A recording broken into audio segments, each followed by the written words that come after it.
All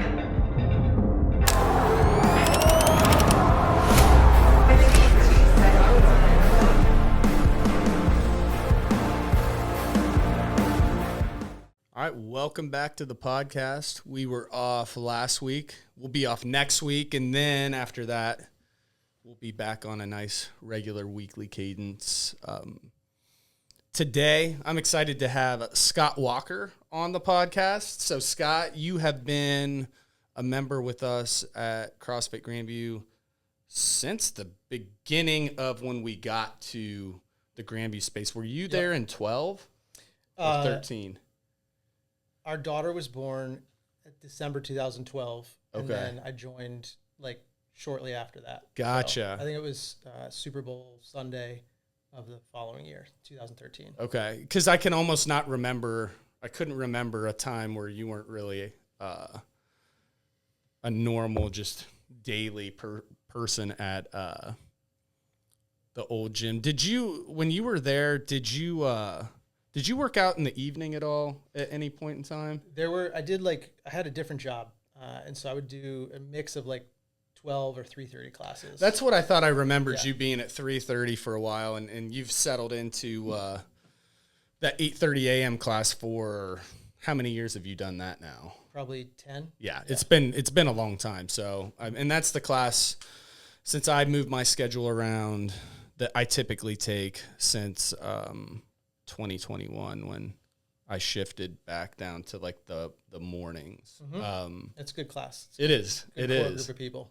It's a lot of people who, if you have flexible work hours, will drop our kids off and then you go straight in. Exactly. And so that's the whole crowd of it's a lot of parents who we all drop our kids off and then we go straight to the gym, hit the workout, and then you kind of hit the day running and work the rest of the day. So absolutely. I typically see you in the drop-off line. I'm 3 or 4 cars behind you most days. Yeah. And we're early in there, trying to get it as right soon as you're allowed to kind of drop them off. Yeah, exactly. Yeah. So that's kind of how that 8:30's really evolved. People, if they drop into the class from out of town, they'll be somewhat shocked. Usually mid-morning classes are the slowest ones at gyms, and they're there'll be 20 people in class what's going on here? It's just a Saturday morning deal or something. Yeah. But I like it. The energy's good, and you've got your regular crew in there. Everyone kind of starts to get to know each other. So absolutely. Yeah, it's been fun. Big reason I wanted to have you on, and I think we might dive back into CrossFit in general throughout this conversation is, so Scott just did an event, and I can't recall now what it was called and the name of it, but he was out in Colorado and Wyoming. Yeah, so another square state. So yeah, they're all right next to each other. Same thing now. So he was out in Wyoming, and Scott did a very extreme hike out there, and something that he was training for quite a while. And also doing it around surgeries and an injury. And so what I want you to do is just maybe kind of describe what you just dove into, how it came across your plate, some of the obstacles you kind of ran into, and we'll kind of go from there. So I was out with our daughter at a camp out for UA Princesses and drinking around a campfire. And this dad was like, yeah, my wife's going out to do this mountain climbing thing where you climb the elevation of Everest. I was like, that sounds terrible. I looked into it more and more and was like, this is actually something right up my alley. So basically the event is you start at 0 feet and you climb until you've hit almost 30,000 feet, 29,029 feet. So they're at ski resorts. You hike up, and then at the top you catch the gondola. Gondola brings you back down, and you repeat that. So depending on where you are, the one I did, you did that 19 times. Some of them are, 13, 14. I don't know, but I did the one in Jackson Hole. Yep. The one in Jackson Hole that Snow King Mountain, right? Yeah, in town. Exactly. I know exactly. You can see it from the sitting airport. at that brewery, you can. Yeah, you got to. Mm-hmm. Yeah, you can see it from almost anywhere in town, and it really is just straight up. And then at the top there were a couple switchbacks, but Yeah, so we started at 6 a.m. on a Friday morning, and then we had until 6 p.m. the following day, Saturday, so 36 hours to complete. But yeah, I started training for it. It came with like a 20-week coaching plan. So you could hire one-on-one coaches, which I didn't choose to do, but they gave you a plan. I followed it. I didn't really follow it at the beginning. I was still in here a whole bunch, and then I'd like finish a workout and then go do an hour on the stairs or an hour on the treadmill. And as the training ramped up, it really is just like zone 2 time on feet training. And so as those days started getting to like the 3 and 4 and 5 and plus, more time than that, I was realizing that the CrossFit workouts weren't really helping me get trained for that. Sure. It was, higher heart rate, shorter working out times. Yep. And at the same time, I realized I needed carpal tunnel surgery. And so that might have been a little blessing in disguise to try to kick me out of this gym and just focus on low intensity, longer kind of time on feet workouts. Yeah. So that all happened at the same time. It allowed you to focus without this kind of like wanting to grab you and pull you back in. Like, okay, now for sure. I can't use my hands. Yeah. So, and the only other endurance type event I'd ever done before was a half marathon. And I literally did not train for it. I did not go on one run beforehand. And I was able to completely, successfully complete it, but ended up with stress fractures in both of my feet. Yeah. Just from the, repetitive motion that not doing that before. And having that experience going into this training, I was like, I should probably, they know what they're talking about. They're, you paid a lot of money to do this event. Like maybe let's follow their training plan. So pretty much switched over in like maybe late March, early April, and was kind of hardly in here at all. Yep. And just doing that time on feet stuff. A lot of it with a weight vest, which they said they've changed their training plan a little bit recently where they've added weight vests in, which I think helped a lot. There was just a lot of like box step ups and stairs with that added weight, which I think helped a lot. What, how heavy of a pack were you wearing just when you were out there? For the event? Yeah. Very, very light. Okay. I mean, if anything, there were some laps I didn't have anything with me. Gotcha. There were aid stations along the way. I mean, it was I didn't know if you had a book bag that had stuff that was weighing you down. And no, not at all. Snacks. Yeah. Yeah. So there were 4 places to get water, electrolytes, and food along the course. And the course was only a mile long. Okay. So you could get food and water at the base, aid station 1, aid station 2, okay, at the top. That makes sense. Yeah. I mean, it was all, fully catered. I mean, it was, once you showed up, the lodging was included, the food, the drinks. They have massage, recovery room. I mean, it's a full on, all inclusive event. Yep. Yeah. How now? So this sounds like it was very steep too. Yeah, it was like a 40% incline. Oof. It's really steep. Yeah. Yeah. I remember looking at the mountain when we were hanging out there in Jacksonville a couple of years ago. It's cool. Yeah, you can see it from town, but when you get up and stand at the bottom of it, it's intimidatingly steep. Like I love skiing, and I would love to ski on that slope. It's a good looking ski run. Where did you do stairs at for it? So the other gym I belong to is Scioto Country Club. Oh, okay, So I just would put my weight vest on. I ran through probably 10 seasons of Survivor because I just wanted something mindless to put on my phone and just turn my brain off and just do the work. Okay. So I would just go there, turn the TV show on and just go for 2-3 hours sometimes. Gotcha. Sometimes I'd do like an hour on the stairs, an hour on the treadmill at an incline, an hour back on the stairs. And then as the weather got a little bit nicer, I tried to go outside, but it also there's just not very much incline around here. That's why I was asking. I was wondering if you were like going to Hoover and like repeating like stairs or doing anything like that. I mean, you can find stuff like that, but none of this was downhill. And I didn't want to train because anything here you have to go up, you have to go down. Yep. And so just being able to get on the stairs for 2 hours. You can go to the mall and go the escalator backwards and just do that. You could, yeah. Yeah. No, but I did almost all my training inside, which I was wondering, is that going to work?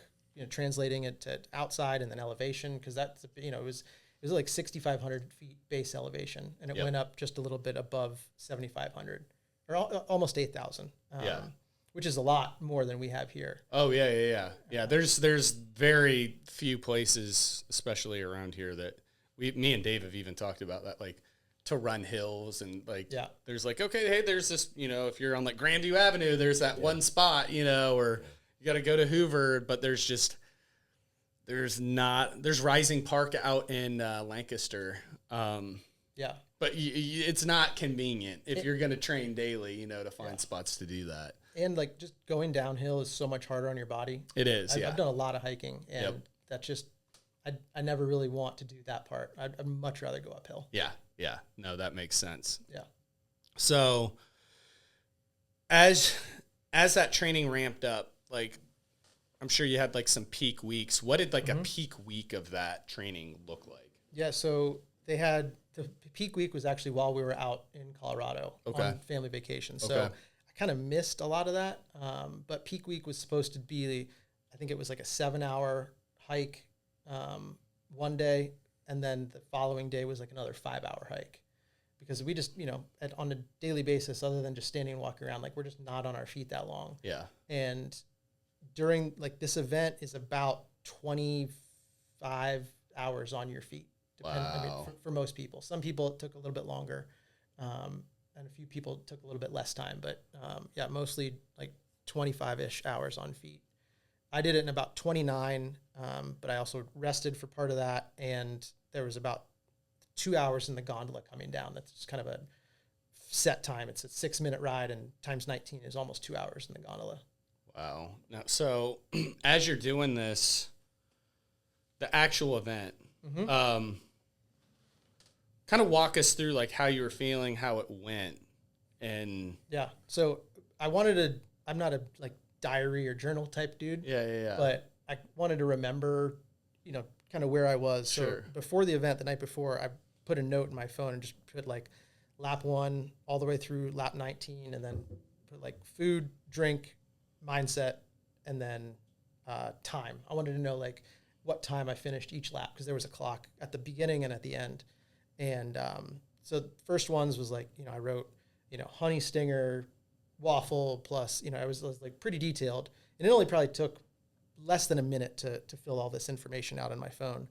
And, mindset was like, awesome, keep going. So probably through lap 5 or 6, it was pretty detailed. And then it was like food, enough, drink, probably need a little bit more. Like I wasn't able to like wrap my mind around that. My goal, so I set a goal for myself to finish before 1 o'clock on day 2. I didn't want to be trying to finish in the heat of the day, because I know my brain and my just my mindset. It was like, if I get close and it's hot and I'm like, if there's a chance, I'm going to finish. And I didn't want to put myself in a situation where I had to push harder than I needed to finish. So my goal was to get 12 laps done before taking a rest on Friday night. And as I was going, I realized that if I rested at 12, I felt like I'd probably be leaving some out on the table. So I was like, all right, I'm going to do 13 or 14. And as I was getting towards that, I was realizing 14 probably doesn't make sense. As just looking back on that list, it was getting less and less detailed, to the point where I was just putting like check. I had eaten food, I had drank water. And they really pounded this into us ahead of time. It's like, this is an eating and drinking event with a mindset problem. Like most people who don't finish, it's because they get in their head, and their head tells them they can't do it. And I knew that part of it wouldn't be an issue for me. I never doubted myself. I knew I could do it. I didn't hear this until after. I was eating dinner with a bunch of guys afterwards, and one of them who had done, this was his 17th finish, which was just wild. But he said, this event is frustratingly doable. Like if you put the training in, you can do it. And if you don't get into your head and you eat enough and you drink enough, this is frustratingly doable. But you just have to do those things. And so I was realizing I was eating less, I was drinking less towards the end of the day, and I needed to I need to cut myself off. I did 13, which was more than I had planned on doing, and said, all right, I'm calling it quits. Went back, rested I stopped at about 11:15 p.m., walked back, which was about a 20-minute walk to my condo, and then tried to fall asleep. I peed 6 times between laying down and 1:30 a.m., which was frustrating because all I wanted to do was go to sleep, and all I could do was pee. But I knew I wasn't dehydrated, so that was good. And then slept for 90 minutes, 2 hours. Got back up there at like 3:45 a.m. What was waking up from that like? Exciting. It was kind of weird. Like, obviously, I set. Because when you crash from such a hard thing, and then you're like, you're probably you're going to sleep with the knowledge that like, I got to get up and get going too. Yeah. You weren't going to sleep like, yeah. And that was the mindset. They said, you're not going to sleep, you're taking a nap. Okay. That's what the language that they kind of started telling us. And when the alarm went off, first off, it was relief that I didn't sleep through my alarm, because that was the worst fear, is like waking up at 10 a.m. and being like way behind schedule. Yeah. So the alarm goes off. So I went back before going to bed. I took a shower. I was filthy and sweaty, and it wasn't super hot. It was like low 70s. Perfect. But at altitude that feels a little bit hotter. Yep. So I went back, took a shower, went to bed, woke up, and I think I woke up at like 3:15, and I was back out on the course at 3:45, and the whatever lap that was, 14 and 15, were in the dark, like headlamp on. There were maybe 15, 20 people out there, and those were the 2 best laps of the whole event. It was just quiet. You were there with your thoughts. There was like, they had music playing at the base, and you could kind of hear it like once you got up a little bit, but you were just really out there with yourself. Yeah. And it was a very, very different experience. I wish I could have done all my laps like that. It was cool. It was like literally cooler. And you got to watch the sunrise. I mean, if you've never been to Jackson Hole, it is a strikingly beautiful landscape. I have not. No, it's on my list. I've heard it's amazing there. So, I mean, the whole time you're walking up, you're looking down over the town of Jackson, and then the Grand Teton and all the Teton peaks are on one side, and then there's another valley, or there's a valley and then mountains up on the other side. And the sun rises over the smaller mountains, and so it hits the big mountains before it actually like comes up and you can see it. And it was really cool to watch. But there were cool stories all along the way. On that 3:45 lap, I was walking up, and there was this guy kind of notorious who just doesn't use hiking poles, which there were maybe 2 or 3 people who didn't use hiking poles for the entire event. And I walked up and I was like, "Hey, how's it going?" Because this whole event is you're with people, you're giving fist bumps, you're giving encouragement the whole time, and you rarely walk past somebody without even just acknowledging them. Yep. And I was like, "Hey, what's going on?" And this was probably like more than 3/4 of the way up, but right before the switchback started, and he's like, "My headlamp is malfunctioning." And it was, Jackson is a dark town, a dark city. Like, it's like certification where they, like, at night they have very little lights on just so you can see the stars, and so for the animals as well. And so when it's dark there, it's dark, and the moon was not big. And he's like, "Yeah, my headlamp's not working. I'm just gonna have to kind of wait here." And just randomly before going up on this lap, I was like, "You know what? I'm gonna throw my second headlamp in my bag just in case my first one dies." Like, oh wow! It was fully charged, but shit happens. Yep. So I'm walking up, and I was like, "You're never going to believe this, but I have a fully charged second headlamp in my bag." And he was like, "No way. Like, you got to be kidding me." So I was like, "Hey, just throw it, down at the bottom. I'll figure it out. We'll put it by my board. Every time you go down, you take a wood brand and brand a square from like 1 all the way up to 19. So it's like, just my number's 255. Just throw it in front of there." And sure enough, next time I got down there, it was sitting there waiting for me. That's awesome. But just, little stories like that. You guys you're helping each other out and encouraging each other the whole time. And encouragement was a huge part of it. It's hard to say, but the feeling, I had a lot of feelings when I was done, but one of the, for sure feelings I had was the volunteers there, they're there ringing bells. You've got your name on your bib. And so, everyone is calling you by name, and none of these people you've met before. So you're crossing past someone and they're like, "Good job, Scott," or you're walking past someone, you're like, "Hey, Brandon, keep it up. You're doing great." They've got volunteers ringing bells and playing music and passing out drinks, and the encouragement that you received along the way was the reason I feel like I finished. Yeah. And it was not something I was expecting. Like I'd seen videos and stuff, but like I don't feel like they highlight that portion of the event. It was like the random encouragement. I mean, you're walking past a group who stopped taking a break, and everyone's reaching their hands out and giving you a fist bump. Like just the encouragement that you received, but also then like, I finished relatively early in the group of things, and so I was passing a number of people, and just being able to like as you saw someone in like a low moment, just being like, hey, you got this, keep going, one more step, was really a special part of the event for sure. Yeah, that's something that, again, like you said, it's tough to highlight in videos, or like, hey, this event, it shows highlights. Like, that's a thing, like, you can only describe, and why I like doing things like this and talking to people is like, you have to be there almost, you know. But the way you're describing it, I can imagine that is such a key role, and then just your ability to like, man, I'm halfway up, and maybe I started back up too early, and someone's got to kick me in the butt to get up here on this one. Because whenever you're doing an event, I would imagine that long, I don't have experience with like ultra long training. Yeah, neither did I. But it's got to be a bit of a roller coaster where like you hit some low spots, for sure, and then you are like, you get through them, and then you're like, okay, now I'm a little bit better, and yeah, they call it so.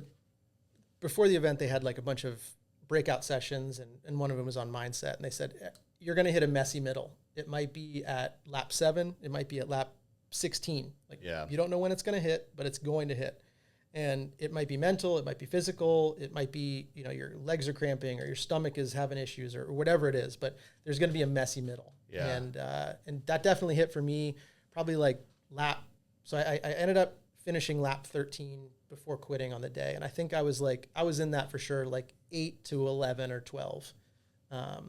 But then, kind of back on when I started back up on the second day, it was like, I had, less than 30% left to go. I knew I could do it. Yeah. You started to feel the finish line coming a little bit. For sure. But in those like tougher times, someone else is not necessarily in that part at that point, and communicating, being like, I'm feeling down, or I didn't really ever feel down. It was just pure exhaustion, and just talking with somebody going up the mountain, because heart rates got elevated, but not for extended periods of time. So you were pretty much able to have a conversation with people, and people were sharing stories about their lives, or a lot of people had like more deeper meanings of like why they chose to do this. Sure. Like my reason was like, I wanted to try something hard. Yep. I live a pretty easy life, and I don't do hard things mentally, physically very often.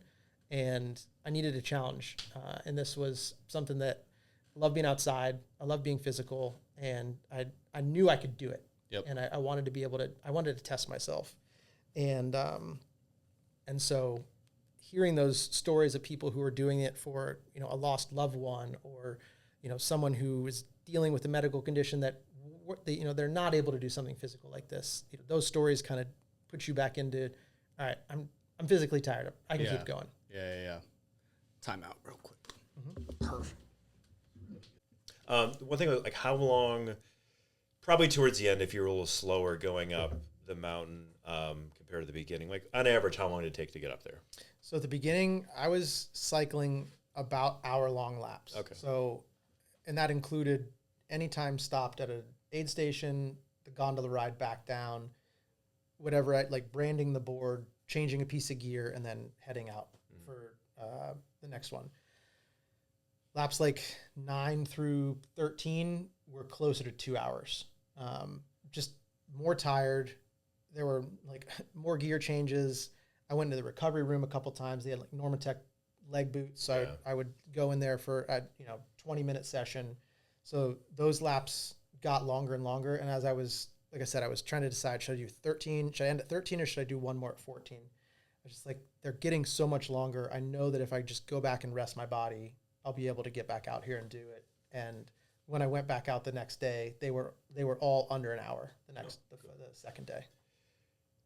Do you think like your pace walking was the same the whole time? There were just more rest stops or more like recovering with the boots and everything like that, or just? I would bet it was pretty similar, Yeah. like actual walking time on the path. There was never a point where I ran any of it, Yeah. and I never once saw anybody run. But It it was like worth it. Yeah. a little bit more time at the aid stations. Yeah, longer stops and rests. First, number of laps. I was grabbing some water, grabbing some food, eating it on the trail.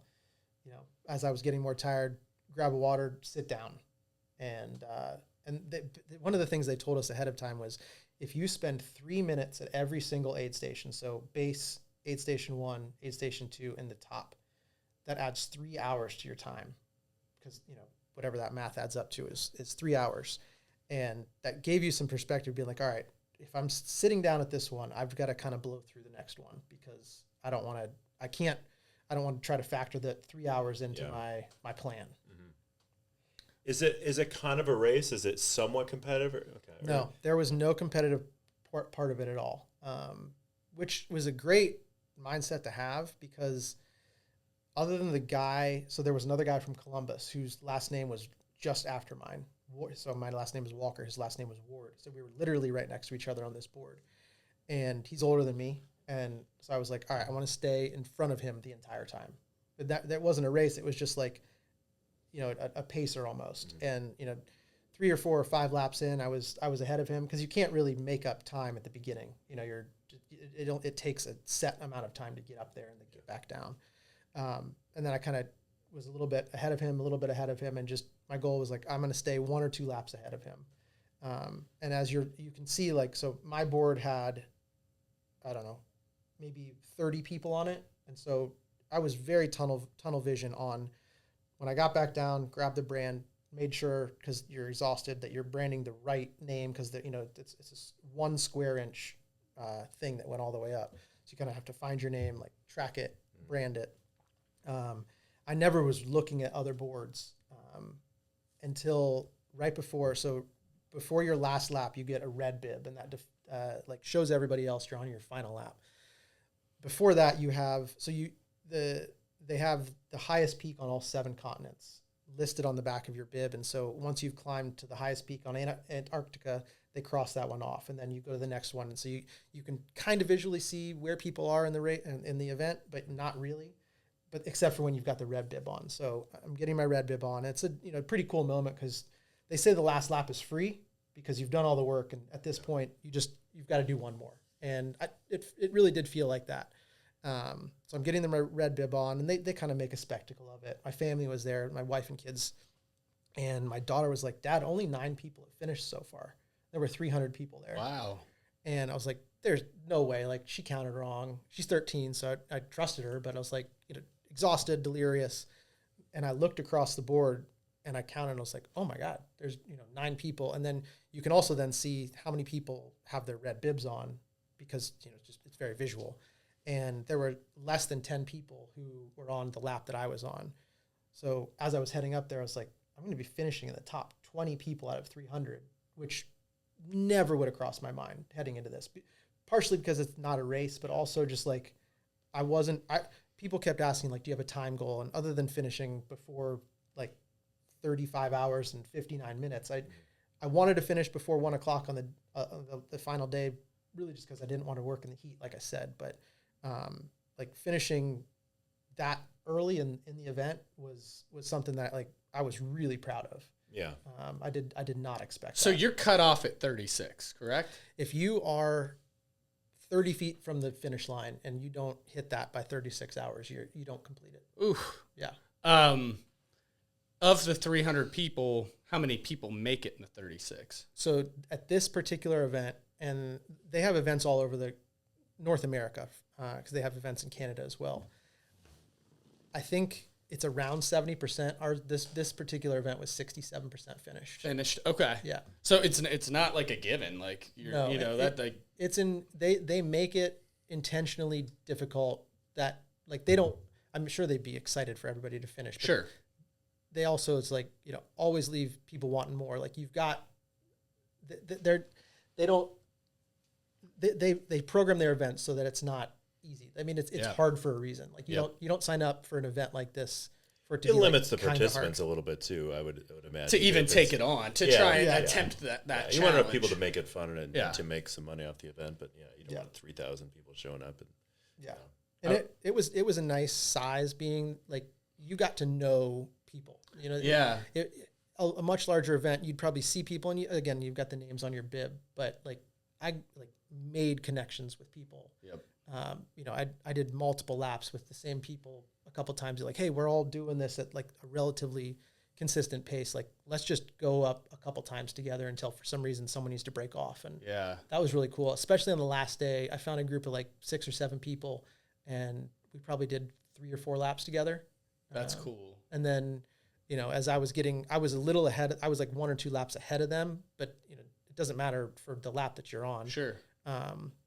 And so I kind of had, I don't know, more motivation or whatever it was. So I broke off from them and did my last 2 laps kind of by myself. I did the last lap with somebody else, but another guy who was walking up with his red bib. Well, yeah, I mean, if you're walking, you can talk and get to know people when you're doing something like that. That's really cool. Yeah, We're stuck with someone who's really annoying for 3 hours.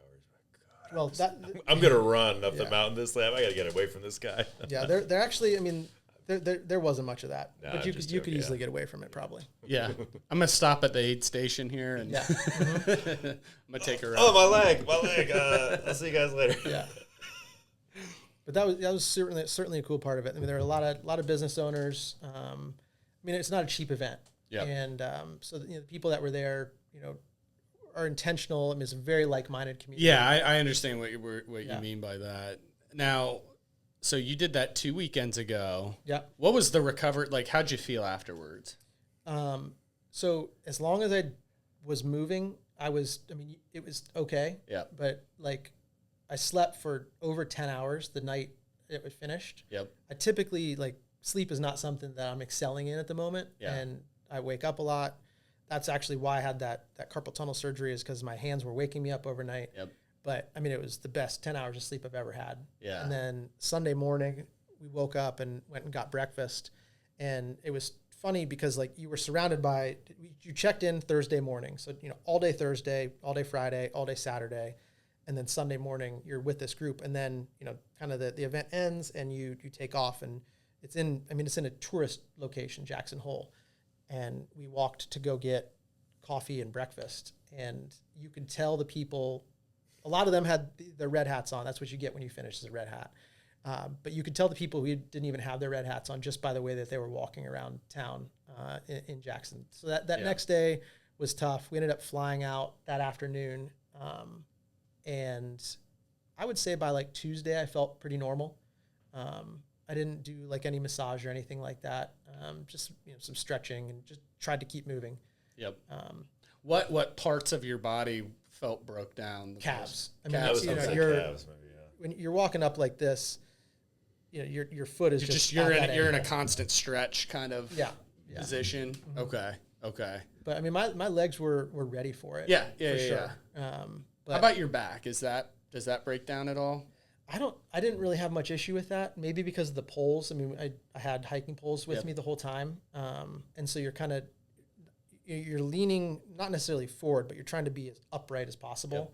And so there was, honestly, if you were leaning back at all, you would fall backwards because it was that steep. But no, my back didn't hurt really.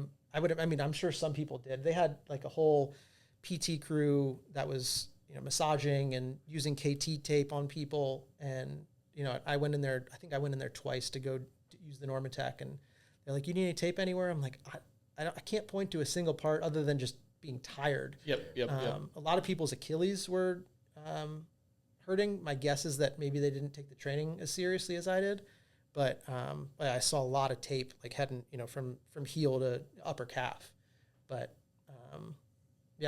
I was pretty good. So I was surprised. I figured I would be recovering longer, but we got back. I think we flew home on the 30th, and the 4th of July was a big day. Saw a lot of people and walked around a whole bunch and be like, "How you feeling?" I was like, "Normal." Yeah. Very cool. So how are you feeling? Starting to get back into this after some time off. You had some surgeries. How's your body feeling? It was actually kind of funny. Yesterday I went to to Scioto, and I walked into the gym the first time. Like I hadn't worked out since, just holidays and traveling and all that stuff. And I walked in there for the first time, and I was just like, what am I supposed to do? Like I've had a training plan for 20 weeks that I pretty much followed, at least the last 10 weeks of it, pretty seriously. And I walked in there and I was like, I literally don't know what to do, which is one of the reasons I love coming here is I'd never look at the workout before coming in. I don't want to know what I'm getting myself into. I want to show up, have someone tell me what to do. And so I'm feeling pretty good. I'm sure I'll be sore. I worked out once in here. Was this your first CrossFit one back? I did. There was like a bench press workout last week, but with the pull-ups and stuff. Yeah, but it didn't really break a sweat. So yeah. Yeah, that was like a less intense one. Yeah. Before we did like a hero workout. Mm-hmm. So you've done that, and then today. Yeah. Okay. Today's a good one to kind of just wake everything up too. For sure. Like touching 5 different stations. Yeah. Okay. Yeah. But my body has been feeling like pretty good. Like the surgery on my hands, like that, it set me back doing anything like with my hands, but I didn't really need to with the training I was doing. So getting back in here, I'm sure that'll kind of come along slowly. I always feel like it's a good change of pace. Like, so if you do an event like that and then you get back into something where you're just hitting a lot, like your body really like drinks it up and like you start to feel better. Like I've done for the last 2 years, like more or less just straight CrossFit, and then about right after we got done with Murph, or I'm not sure, I'm like, I feel like I want to slow things down, and I've been doing like our power hour class, and pretty much nothing but that, and just really cool. Like when you change, like completely shift gears, like I'm like, oh man, I'm getting strong fast again. Like it was just like I'm resting extra. I'm not like doing high intensity stuff, and I'm like, oh man, my body's really drinking this up. So sometimes when you're like, or like a hard endurance type thing, and you've like, you let your shoulders rest for a little while, like, your hips you're not squatting, and like you get back into it, you're gonna like fill that tank up and feel really good, and it feels novel and new again. Yeah. I mean, it's been since probably March since I was in here on a regular basis. No, I know. And you have been in here on such a regular basis for about 10 years straight, without much of a break. And, sometimes that probably did you some good, like, especially mentally, it'll reset you a little bit. And as much variety as we do have, and we're kind of shifting things around with CrossFit all the time, you start to do the same 20 movements, over and over and over again. And you're like, okay. Yeah. Even if it's just one movement you're doing, like walking, it's like it's a change of pace. For sure. Yeah. So. When I was finished with the event, I was just kind of like self-reflecting and was like, I'm pretty glad that training's finished. Not that it was boring, but it was just, you're talking about 20 movements. I was doing stairs, walking, and then like I went to my chiropractor and kind of was like, all right, assess my body, tell me what I need to work on. So I had maybe 6 to 8 exercises a day I was doing for that. And I'm sure that they were great, and I know that they helped. Yep. But it added 40 minutes to my workout routine, and it's a lot of time to dedicate to that. So I'm ready to. It's not the hour where you pop in and then you do your CrossFit workout and then you're out. Like you're meticulously walking for several hours and then doing physical therapy exercises and exactly. Yeah, that's like. That endurance stuff, I have a neighbor who he's done some like Ironmans, and when he gets into like full Ironman training, there's no doubt that it takes up a lot more time, effort, and energy than his actual like W-2 paying job does. Yeah, I'm like, you're like doing this for like 25, 30 hours a week. And it's physically hard. Yeah. I would bet that's about what I was doing in a week. Yeah. I mean, that's what I'm thinking. I'm like, to get ready for something like that, like, you're really zeroing in on it. And but it's, it really is fulfilling when you can check off a goal like that. So. Absolutely. Yeah. I mean, so before getting into real estate, I had a job that I was leading a summer camp and also then leading like short-term service opportunities for high school kids. And a lot of that job was having people being out of their comfort zone. Yep. And my comfort zone was helping people be out of their comfort zone, but that wasn't out of my comfort zone. Sure. And so this was something that like I knew. I mean, I love being outside. I love being active, but this was different. I'd never done an endurance. You like walking before. for 36 hours? Yeah, exactly. So this was definitely out of my comfort zone. But one of the cool things was having my family there. My daughter, I mean, so they got to ride the gondola up. So that the gondola literally went along the course. So if I was on the course while they were riding up, they could potentially see me. It was kind of hard just because we all looked the same. We had the same bibs on and all that. Everyone had poles. But at the end of it, she was like, "Do you think I could do this?" And I was like, "No, I don't think you could do it. I know you could. You have to do the training." And there's a minimum age. You have to be 16 to do it. Yep. And she went up to one of the coaches and said, "Why do you have to be 16?" She's like, "I don't know." She's like, "Why don't you ask the CEO? He's right over there." And my 13-year-old daughter was a little nervous. She's like, "I don't want to go ask him." She's like, "Write him a letter. Throw him a pitch. If you want to do this, if he tells you no, tell him no. Like, keep going." But like, but it was cool. Like seeing her, she enjoys, we've worked hard on trying to get her outside and loving the outdoors, and it took, so that's great. But it was cool to see her be like, "Oh, I want to do this." I think she saw like how impactful it was for people. I mean, even the people who didn't finish, there were like a number of people who didn't finish. Finishing wasn't their goal. Yep. They wanted to just walk for 36 hours or get up there one time. And you look across the board at the end, and I mean, there were people who only got 5 or 6 ascents, but that was probably a win for them. Yep. Very cool. Well, Scott, I'm not going to run you out. We're all running out of time here. Yeah. This was awesome. Thank you. I was following this the whole time you were training for it and kind of like following your Instagram, and I was super impressed with the whole thing. And, before you were like out of the gym for a little bit, we had talked about the surgery and like you taking this on, and I was really excited for you, and it was really cool to watch it all kind of play out. So I definitely wanted to have you on here and just chat about it, and very cool. I mean, what was the event called? So 29029 Everesting. Gotcha. Okay. Yeah. 29029. Okay. Yeah. Just so I can let people know if they ask about it after listening to this, and then even just list it into the link in the description. Yeah. It was the incredibly well-run event. I would encourage, whether it's this or something else, like put something hard on your calendar. Yeah. And set a goal, train for it, be ready to take help, because like I couldn't have done it without the help I got. Yep. And just have the right mindset, because especially, so my family decided to come out late, like not like late in the event, but they weren't originally coming out, and having them be there and like me not finishing, like wasn't an option. Sure. Like my kids were there, I was going to finish. Yep. And just having that as my goal, but then also like them seeing me reach a goal, like that was a cool thing. Yeah. I think I wrote this on Instagram, but like I was really proud of the work I put in. Yeah. And I don't think we get to say that very often. Yep. And just like all the things, putting that hard thing on my calendar, training for it, doing it, having my family see me do it, like it all came together. Very cool, Scott. All right, we'll leave it right there. Thanks. Perfect. Thank you. Congratulations. It's Thanks. awesome.